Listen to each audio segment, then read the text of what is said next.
पांडुपुत्र भीम के बारे में माना जाता है कि उसमें 10,000 हाथियों का बल था, जिसके चलते एक बार तो उसने अकेले ही नर्मदा नदी का प्रवाह रोक दिया था।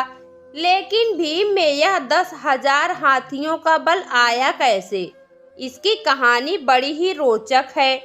कौरवों का जन्म हस्तिनापुर में हुआ था, जबकि पांचों पांडवों का जन्म वन में हुआ था।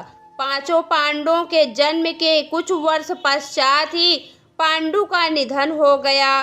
पांडु की मृत्यु के बाद वन में रहने वाले साधुओं ने विचार किया कि पांडु के पुत्रों अस्थि तथा पत्नी को हस्तिनापुर भेज देना ही उचित है। इस प्रकार समस्त ऋषिगण हस्तिनापुर आए और उन्होंने पांडु पुत्रों के जन्म और पांडु की मृत्यु के संबंध में पूरी बात भीष्म, धृतराष्ट्र आदि को बताई।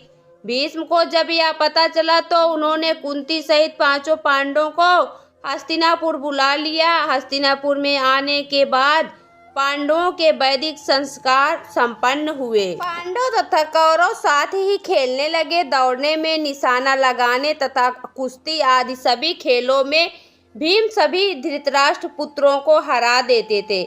भीमसेन कौरवों से होड़ के कारण ही ऐसा करते थे, लेकिन उनके मन में कोई वैर भाव नहीं था। परंतु दुर्योधन के मन में भीमसेन के प्रति दुर्भावना पैदा हो गई। तब उसने उचित अवसर मिलते ही भीम को मारने का विचार किया। दुर्योधन ने एक बार खेलने के लिए गंगा तट पर शिविर लगवाया। उस स्थान का नाम रखा उत्क्रीडन। वहाँ खाने पीने इत्यादि सभी सुविधाएं भी उपलब्ध थी। दुर्योधन ने पांडवों को भी वहाँ बुलवाया। एक दिन मौका पाकर दुर्योधन ने भीम के भोजन में विष मिला दिया। विष के अवसर से जब भीम अचेत हो गए तो दुर्योधन ने दुशासन के साथ मिलकर उसे गंगा में डाल दिया। भीम इसी अवस्था में नागलोक पहुंच गए। वहां सांपों ने भीम को खूब डसा, जिसके प्रभाव से विष का असर कम हो गया।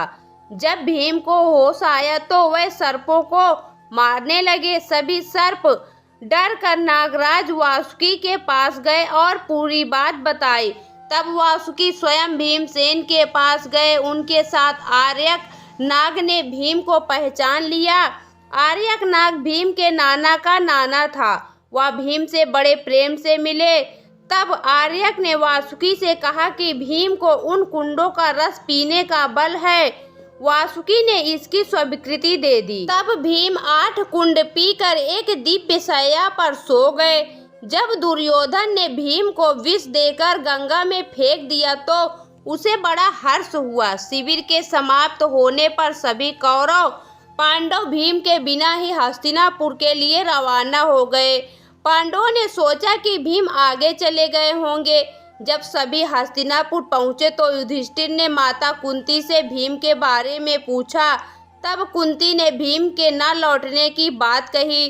सारी बात जानकर कुंती व्याकुल हो गई। तब उन्होंने विदुर को बुलाया और भीम को ढूंढने के लिए कहा। तब विदुर ने उन्हें सांत्वना दी और सैनिकों को भीम को ढूंढने के लिए भेजा। उधर नागलोक में भीम 8वें दिन रस पच जाने पर जागे। तब नागों ने भीम को गंगा के बाहर छोड़ दिया।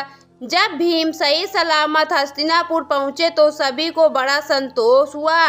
तब भीम ने माता कुंती व अपने भाइयों के सामने दुर्योधन द्वारा विष देकर गंगा में फेंकने तथा नागलोक में क्या क्या हुआ यह सब बात बताया। युधिष्ठिर ने भीम से यह बात किसी और को नहीं बताने के लिए कहा। तो दोस्तों, आपको यह पौराणिक कथा कैसी लगी कमेंट बॉक्स में ज़रूर बताएं। वीडियो को लाइक करें, शेयर करें और हमारे चैनल को सब्सक्राइब करना ना भूलें। वीडियो देखने के लिए बहुत बहुत धन्यवाद।